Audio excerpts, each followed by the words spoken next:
रामकृष्ण हरी. नित्य श्री ज्ञानेश्वरी अध्याय पहिला ओवी क्रमांक 11.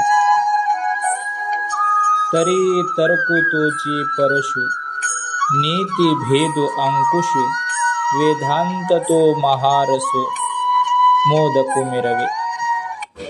न्याय दर्शनातील 16 पदार्थांचे विश्लेषण करणारा तर्क म्हणजे गणपतीच्या हातातील परशु होय.